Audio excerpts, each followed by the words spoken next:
director of the film, Alyssa Botelho.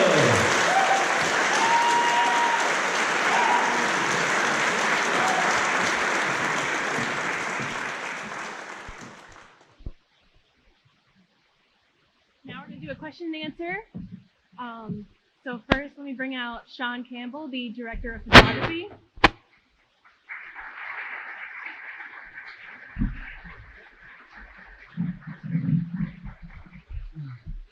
And now Erick Saw, the assistant camera, editor, and best boy.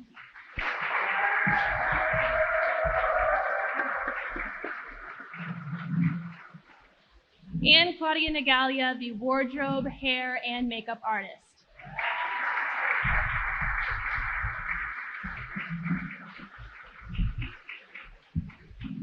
So, if any of you guys have any questions, we have a mic right up there. Please don't be shy. We want to answer all your questions and anything that you can think of.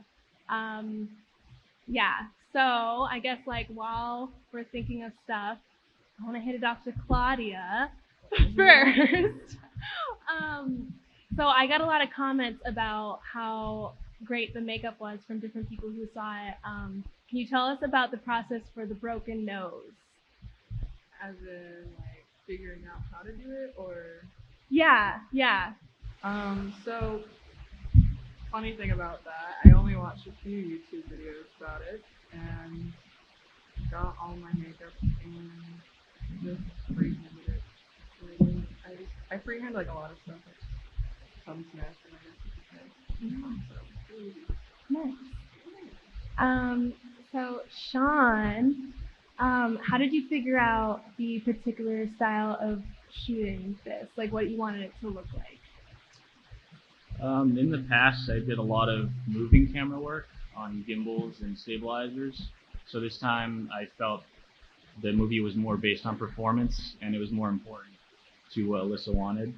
So I felt that the static shots and stuff on tripod were more important so we could capture those moments, the tender moments and the more emotional moments on camera, and it would fit the storyline.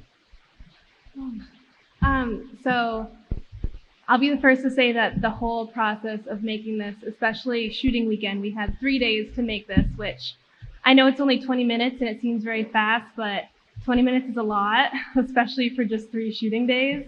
And it was pretty chaotic. And Erick, can you talk a little bit more about the shooting weekend in particular? Yeah, it was a lot of long days, like 14, 16-hour work days. And just one big lunch, and that was about it. Yeah, that's pretty much it. But it was fun. Yeah. So the void scene, I'll say right before I get to you, Patty, the void scene, that's what we call it. That's that black space with the smoke and the casket. That was filmed right on the stage, actually, yeah. So behind the curtains and all that. And Erick was doing lighting for that scene. There's actually a light from above, way up in the rafters, being shown down onto the casket. And so Erick was the lucky guy who got to go up into the rafters and hang his body over with the light.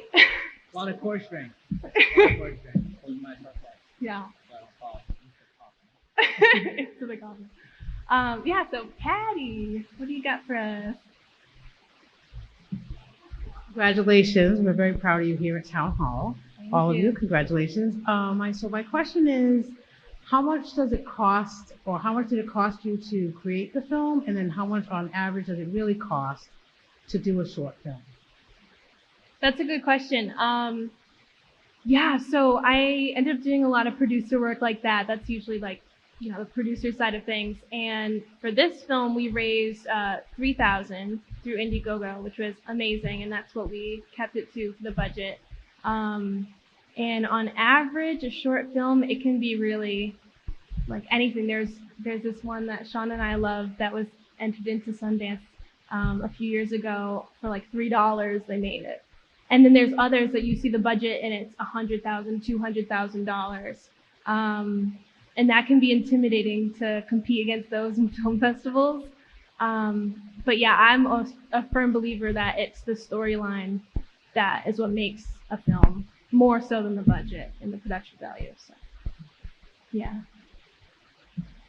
Okay. There's so many questions here. So how did you come up with this particular narrative? How did you come up with the storyline? Yeah. So the storyline, I'm sure a lot of you know, it's inspired by true events. The whole thing isn't true, but at the heart of it, it's inspired by true events. From a family member of mine who's in law enforcement, this person was telling me about an arrest that they had made and how this person opened up to them about their struggles with drug addiction and how he had to bring him to the ER. And he was looking around and realized that this guy he was talking to, he didn't feel like belonged there. And he felt like this person could make a change and come back from what he had experienced, and just told him that. And the guy told him in return, well, I don't really have any family left. I haven't heard anything so powerful like that in so long. So I thought that was a really beautiful connection, and I wanted to show that in the film. Yeah. Hello. Hi. Congratulations to all of you.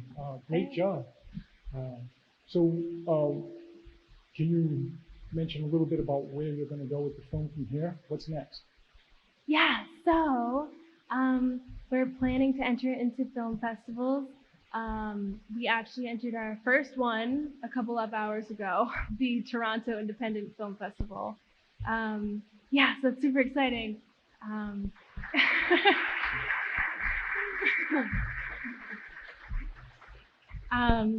Yeah, so we're planning to do different ones all over the world, and so we're super excited for that. It does cost more money, it's more finances, but we've set some aside, and then obviously everybody's help today, which is so great, will help us spread the message more and get into more film festivals. And it's so exciting to be able to share their work too. Yeah, it's so exciting. So. Yeah. Ooh, got another one. Right. Is the length of the film something you chose before filming, or is it just what it came down to? I'm sorry, what'd you say? The length of the film, did you choose that before you filmed everything, or is it just what it came down to? Yeah, so that, and Sean can kind of say this too. I started writing it in May of last year, and so he's gone through the classes too. This one for URI, the professor wants it to be 15 pages longer, is it? Or 20 pages longer, do you remember? Yeah, under 20 minutes. Yeah, he wants it to be under 20 minutes. So I thought the problem would be writing something that would be like a hearty short film, something that's not too quick, like what we did in high school. Those were really quick short films. And then we started writing. I started writing the script, and you were helping me. And then the script ended up being 17 pages. And they say a script of page is a script a minute on the screen. So the 17-page script then became a 20-minute movie, and we're like, wait, how? It's so long. Yeah, so it's kind of just something that happened. Yeah. Do you like the short film format? Do you want to move on to other formats? Are you comfortable with this? Yeah, I don't know. I mean, I really like the short film format because you can turn them out quicker, because I'm already thinking about the next one. And then it's easy to put them into film festivals and try to get attention that way. But yeah, I really do want to move on to feature-length stuff, but that's in the future once I can have the budget for that, because that'll cost a lot. And time. And time. Yeah.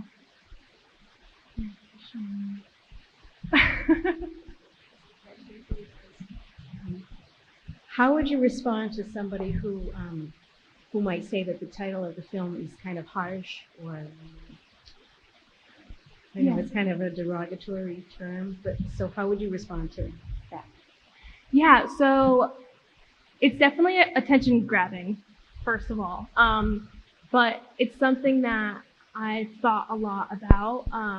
It wasn't something that I just said, oh, I want to grab people's attention, so I'm going to title it something like Junkie, and then, it's very purposeful because if you notice throughout the film at the beginning, these people are framed in the light that, in a kind of a more derogatory term.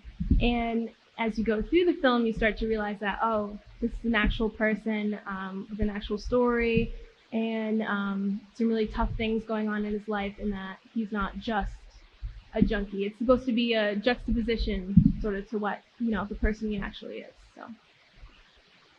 Yeah.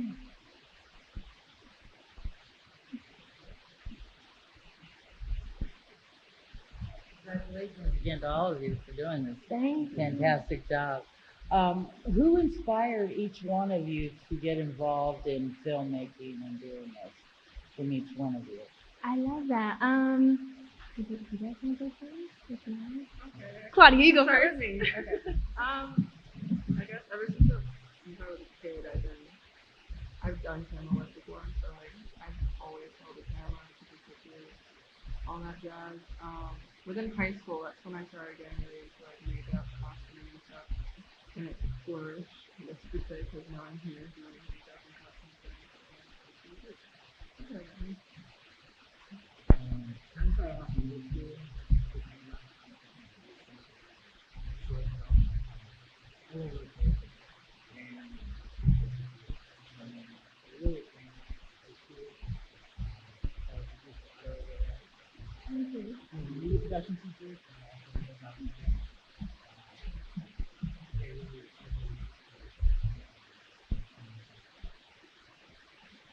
I've had a lot of different inspirations. At first I thought it was directors, and I realized the movies I loved, my favorite movies, were actually the ones with the most interesting camera work. So from there I saw it as that's what I need to do, and that's exactly what I did. I started practicing and just fell in love with it. Yeah, I had a couple of different inspirations as well. I've always been super into writing. My mom got me a library card, I think at 2 days old. And every week we'd go to the library and I'd get a stack of books like this high, and I'd be like peeping over this huge stack of books. So I was always into plot and narratives and characters and world building, that sort of stuff. Yeah, so then it turned into film when I went to high school, and Drew Picado really inspired me to see how you can take the same sort of literary stuff that's so magical and make it into a film. And for me, that's like the coolest, craziest thing in the whole world. I love books, but for me, film's like just so beautiful. Yeah, so that's pretty much it. And Lord of the Rings. I love Lord of the Rings. So yeah. I was like, okay, I'm gonna do that. I'm gonna make stuff like that. Well, congratulations again, and I really appreciate all the different layers that you offer in this. It's not just one set storyline. It just seems like there's a lot of different layers to it. So, thank you so much.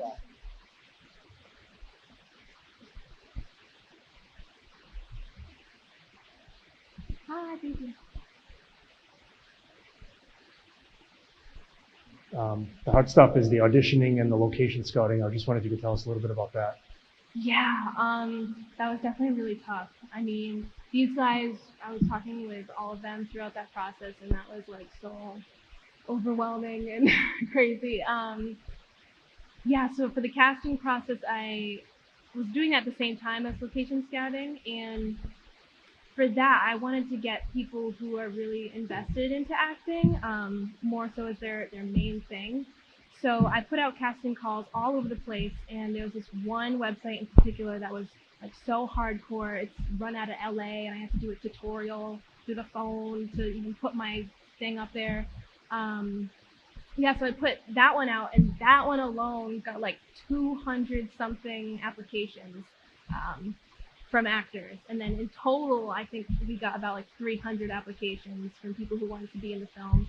And then we had to, you helped a ton with this too, and Erick too, picking the ones that looked like they fit the role, and then telling them, hey, can you send us an audition? And then they would get back to us, and we went through all of them. It was so crazy. Tons of people wanted to be Officer Stewart, like so many. They want to be the good cop. Yeah, that's what they want to be. So, Yeah, that was crazy, and that was really intense because that was over like only a 2 to 3 week period that we were trying to find the actors. And then for the locations, that was really difficult as well, because you go in saying, "Hi, can we shoot a film? Just take over your space, shoot a film titled Junkie in your place." You don't really get the most positive reaction. Yeah, but the Matapoisa diner that the film started with, they were like so amazing. Just right from the beginning, like, that sounds so cool. We want to help you make it. And then they donated food to the whole cast and crew, and it was so awesome. And also the ER, I thought I should mention, the hospital, that's not even remotely close. That's a building on my campus. So yeah.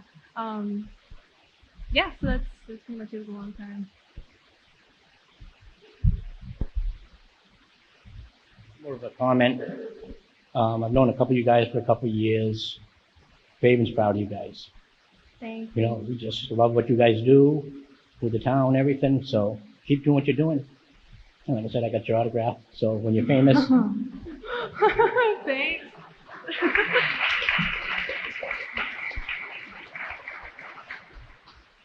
Hey, Kenny.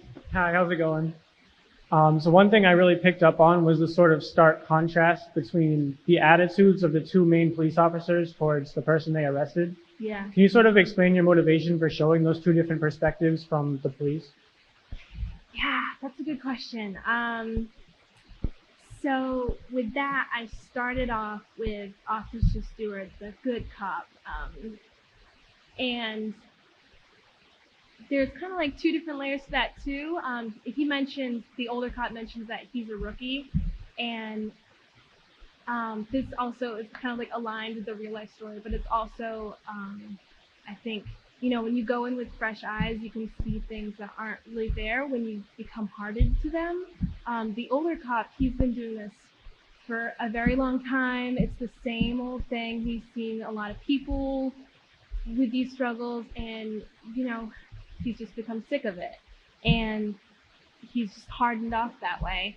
And so that's kind of what I wanted to show, but, you know, just not on a law enforcement level too. I think there's people like that. You know, there's the people that can see past outward things into the person inside, and then there's others who just take people at face value and don't want to, just stay away from that kind of thing. Yeah. Thanks again. Thank you. Thank you. Great job, guys. It's amazing. So I deal with this all the time as a health director, and it's always a huge problem. There's a ton of money that's spent on programs trying to figure out how do you help people who have addiction? How do you change public perception? And what I get from your movie is hope that you are that minute who you are, but you don't have to be that way. And that we sometimes look at people and we don't understand who they could be. And a simple word, a simple 5 minutes of your time can change a perception for somebody. It can change somebody's world.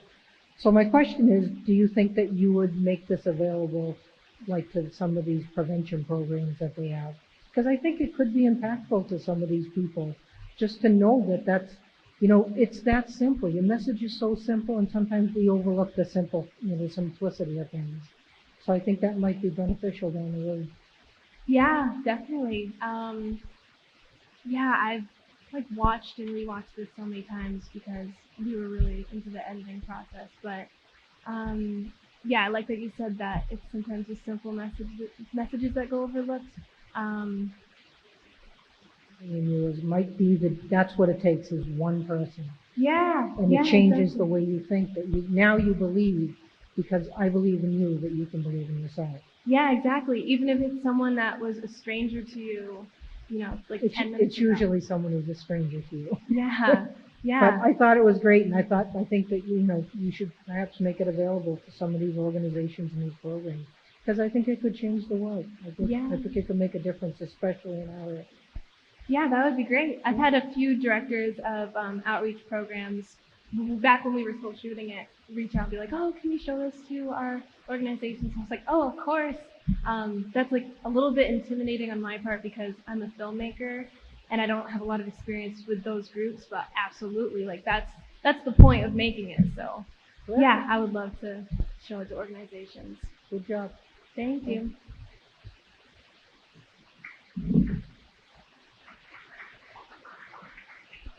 Hi, Alyssa. Hi. First of all, I just want to give props because Alyssa and Claudia in 2016 were our videographers for our wedding, and it was absolutely amazing. And then we hired them for our daughter's wedding also. So I just want to say that. Thank you. So this might be a little bit difficult of a question, but first I want to say that like this film and the topic touches me personally in my life and like family members. And it, I'm just curious how you depicted the character of the junkie and where that came from, and you know, I'm just curious. Yeah, that was really tough because, again, it's so real, and there's real people who struggle with that. So, and I didn't really have a concrete person to model him after, because of course when I heard this true story from my family member, this family member couldn't like divulge any information, you know, for his security, stuff like that. So what I did was I kind of compiled a bunch of stuff from family members and friends of my own who struggled with this, and also just a lot of internet research about people who've hit rock bottom. How did they know they hit rock bottom? What did they do about it? And that sort of thing. Yeah, so it was kind of just people that I grew up with who kind of went down that road, and family members of mine that were not so close anymore, and just taking those stories and putting them together. Well, I just want to say thank you because it was a really nice positive message that you delivered tonight. So Thank you. Thank you guys, all of you.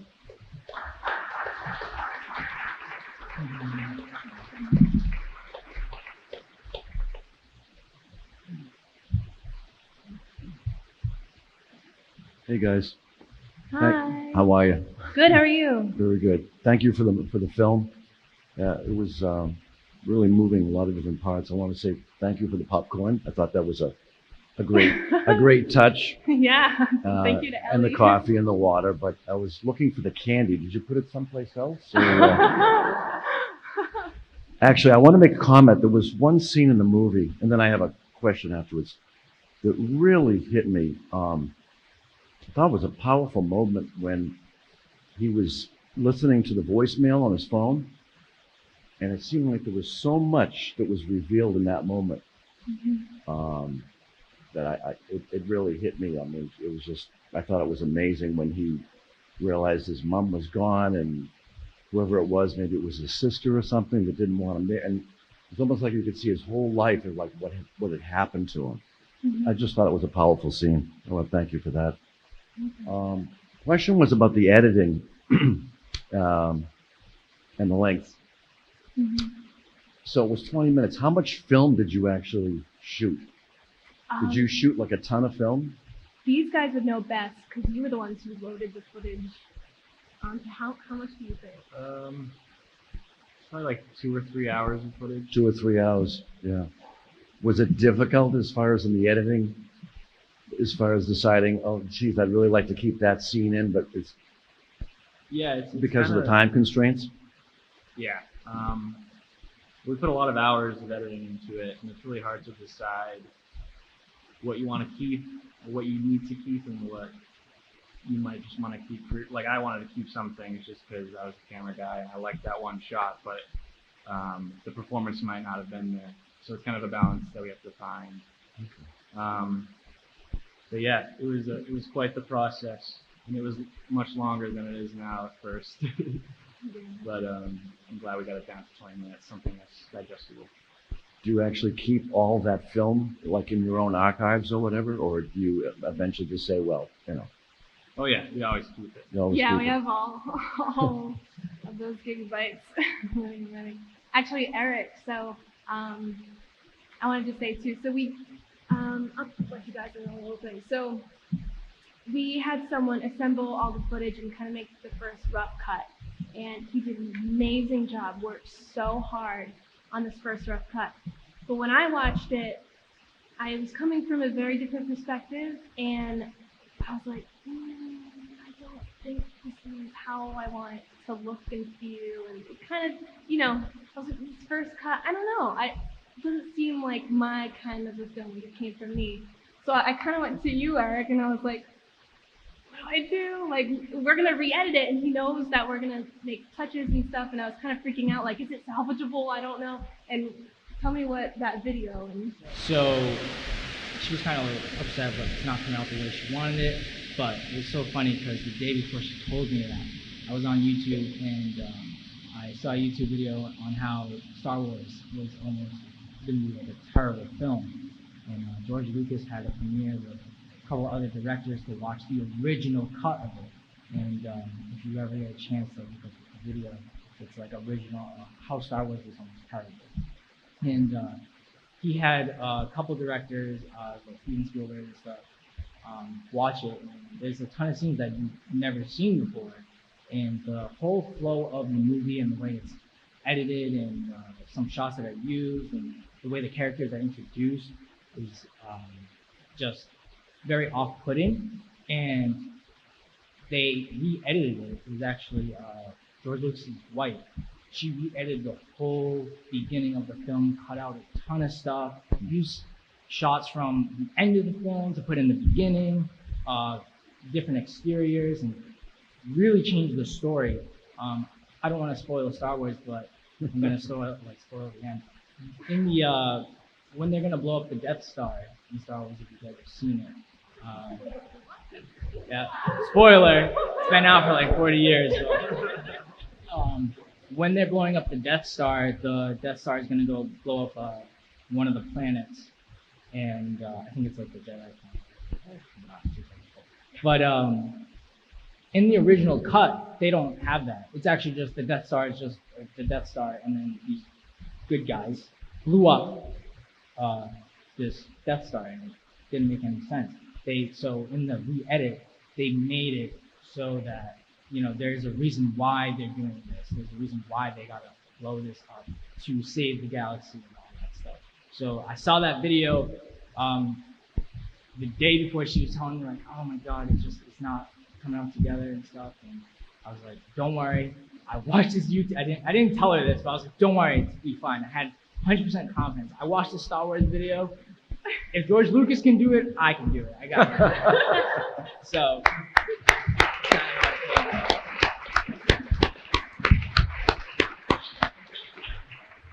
I'm hogging the mic, but one last quick question because there's somebody waiting behind me. Is there going to be a behind the scenes and a bloopers edition coming out at some point? Definitely come out. We got 3 hours of video.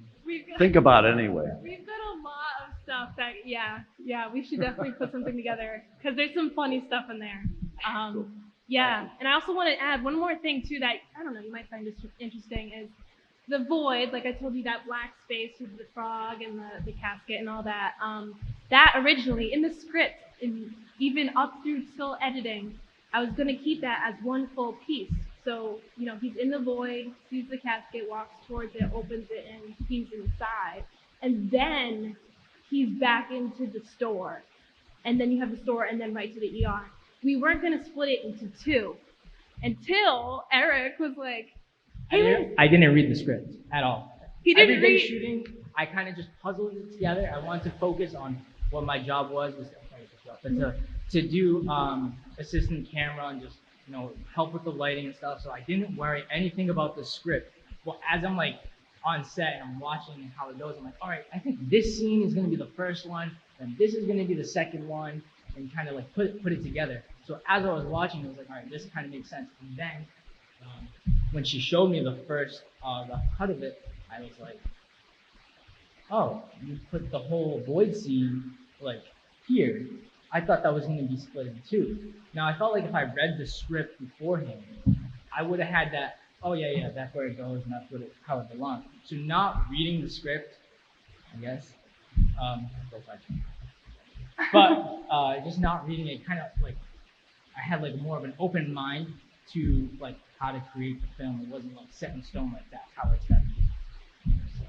Yeah, and I don't know about you guys. I'd love to hear your thoughts, but I thought after watching it that it made a lot more sense that after he's like about to run away with the clothes, then he opens up the casket and sees like, oh, this is kind of where he's heading, and then he goes to the ER. It's kind of like, I don't know, feels better narratively and symbolically. So.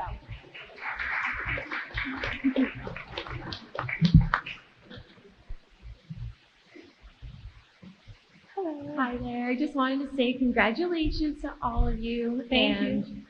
Honestly, the film was really great, and the four of you, as well as the rest of your team, should be really proud of what you've done. So, you're welcome. So I have kind of a tricky question for you. So what I really appreciated about the film was that you really showed the human side in both your main character as well as the police officer, especially in that final scene. I felt like that was really powerful.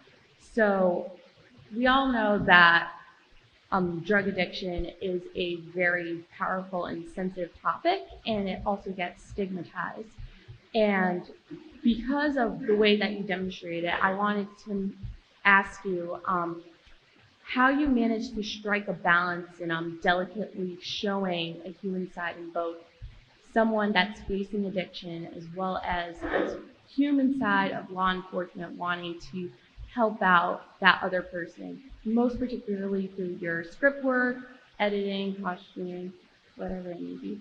Yeah, definitely. Yeah, so this is a good one that I can pass off to each of you. But yeah, I can start with the script. And again, everything does start with the script. I'm a firm believer in that. Yeah, so what I did actually, and what's like a good tool of the trade when you're trying to write characters, is you focus on one each at a time. And so what I did was I had put down, okay, this guy's name, even the name is going to mean something. You know, his original name is Whitney, and then his street name is Witty, like those little things. And then I put down his strengths, weaknesses, and his desires and what's stopping him. And that's kind of the main thing. And I did that with every single character. You know, like Russell, you know, his weakness is that he kind of just sees people at face value and brushes them off, and he's rude. But his strength is that, you know, he just gets the job done. He gets done fast. Stuff like that. So I went through each character and kind of did it that way because I wanted them to seem 3D and whole and not just like very flat and stuff like that. And I think that's so important, especially when you're tackling sensitive topics like this, is to show like complete people. But yeah, what do you think about like as far as framing and that sort of thing? Do you have anything?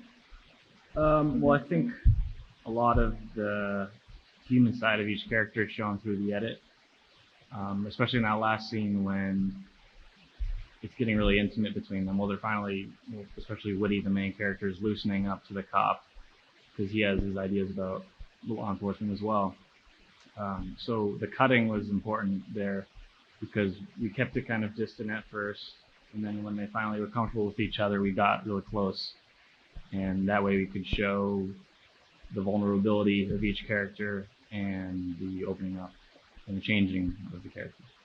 And I'll also say with the cinematography too, the way we shot it, we made sure to always show Russell from a low view because he wants to be seen as like, you know, big tough guy, right? Like so, like in the store and the diner, he's always seen from this angle. So stuff like that too. But do you have anything you'd like to know? I was an assistant camera, so me and Sean would talk about each shot before we shoot it to figure out which one, like how it would be best to show this character. And even in the re-edit, like you were saying, if you watch it again, you'll see that like, in the beginning, each shot was very like a wide shot of the characters, and then as they're getting more intimate stuff, it just got tighter to show that emotion. So Claudia, you want to talk about the costuming? So for like costume design, Alyssa and I went shopping, and we had like a whole color palette for like each character. So the two guys that we see in the film, they would wear like specific colors. So if you notice, one of them would have like a main color of like purple, and then the other one would have like a main color of like neutrals and greens. It's just like to separate them. So like this one's kind of just like he's muted in a way. The one who's like more caught up in the drugs first. The other one who's getting into it, he still has color to him, if that makes sense. Life and stuff, so more hope for him compared to the other faces, which we should still have hope for him, but this person can clearly see that he can make a change, whereas the other can see a little bit harder. That's what we did with like costume design and stuff, but it's not too into like within cops because they have their they just basic got uniforms and stuff. So. Which Mike and Wayne sponsored all the stuff, so they were like so amazing for that. But yeah, we chose purple very specifically too because all colors in film do something very subconscious to you. So even if you realize it or not, they're kind of putting a picture into your head. And so purple is usually shown for like creativity and stuff like that. So we had that on Witty. So he's got specks of purple kind of like being hidden in the first scene. And then as we go on, we see more purple and more stuff like that. So that's kind of like showing that that's being brought out in him. And then with Rex, he was green, and green can kind of be seen as like, I don't want to say evil, but in films, it's kind of like, the part is, gives you bad vibes. And so he's kind of the one that's always pulling Witty like, do this. And that's why he's always wearing greens and blacks and dark blue and stuff like that. Yeah. So, yeah, that's pretty much it. Yeah. Yeah, thank you. Keep up the good work. Thank you. All right.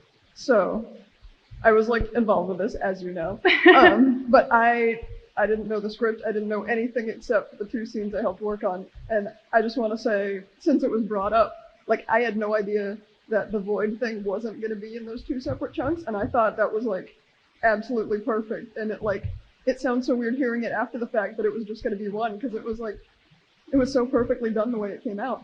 And it was like, during the first part, I was so sure that he was going to like open it up and see his mom inside, and then that doesn't happen.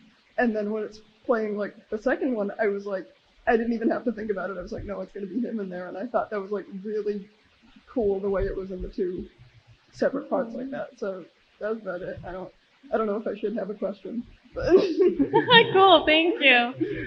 Yeah. It was a ton of fun to help out with. Yeah, we were so happy to have you. You helped out a lot.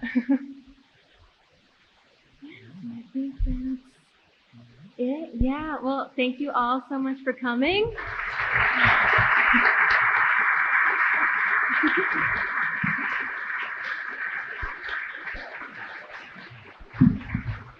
It's on Facebook if you want to like the page, and IMDb as well. If you want to give it a review, you'll be the first to do so. So we'd love to hear your thoughts and all that. So yeah, thank you so much.